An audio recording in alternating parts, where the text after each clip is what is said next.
Well, here's the modified Omni 6 IF board for this Omni 6. The situation here was I was getting distorted audio out of this thing a lot, and I traced it down to the audio amplifier chip, and I just couldn't get this chip to work. I put a new chip in here. I put in new capacitors. I tried everything I could think of to figure out the issue, and I bought these little amplifiers. Best thing Amazon sold me for $8, $9. These come 10 in a bag, unbelievable. So I have these 10 amplifiers, and I pull one out, interfaced it, got it working. Anyway, the way I did this was I disconnected the power for this chip. It goes through a resistor here, 13.8 VCC comes in through here. Resistor goes to this chip, disconnected that, and sent a wire down there just to feed this amp with 12 volts. So then they have power input on these top two pins. I just married those together because signal input and power input are on this board ground, the same, they're ground plane, so I put all those onto the ground plane here. And that leaves the audio input. So there's the audio input wire there. I just put white wire on there. And I'm going to pick up the audio input where it went into, I think it was pin number 7. On this chip, there was a capacitor here for the audio. I just left a pin coming up where the audio comes out. Basically, this stuff's coming off of pin 9 of the 4066 bilateral switch. So that's about it. I'll throw a capacitor in here or something to interface it to make sure it sounds pretty and give it a whirl. But that's my little fix.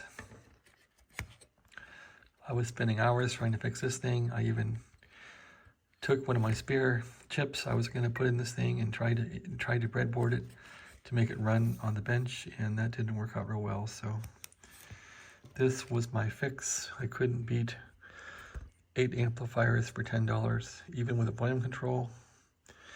Oh yeah, and the speaker. So one side of the speaker is ground, which matches the radio perfectly. You can see the ground there. Ground and out. And the outside I have going through heavy wire to where the speaker pin goes, where the speaker came out. The other side's grounded. That's how this thing works. And so that's all good. I don't know if I got to ground this wire or not. I probably should ground it. Maybe I'll do that. As that is a ground for the speaker. I guess I can do a continuity, and if it's ground, it's good to go. Anyway, that solves it. I was going to rip out this chip and all that. I figured, no, I'll leave it in there.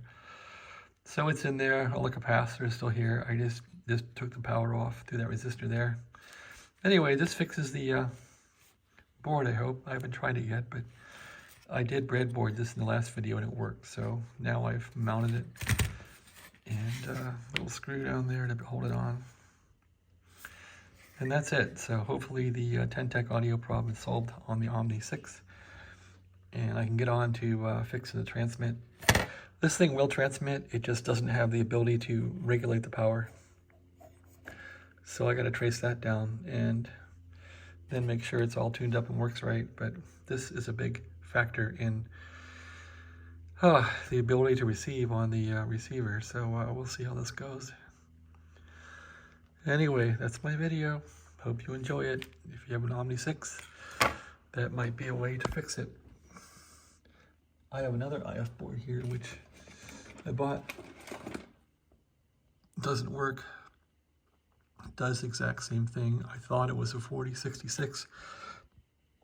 That's why I put a socket in both boards for the 4066 chip. Even bought new chips. Turns out it was this audio guy. So this one, I never replaced the circuit, but I'm tempted just to put a board on here, a similar board, just while I'm in the zone here, just do it, get it done, and maybe have a spare board. So, or sell it for $150 on eBay. These boards, people are selling these things for like $135, $120. It's crazy what these cost, and who knows if they work. All right, thanks for watching. Have a great day.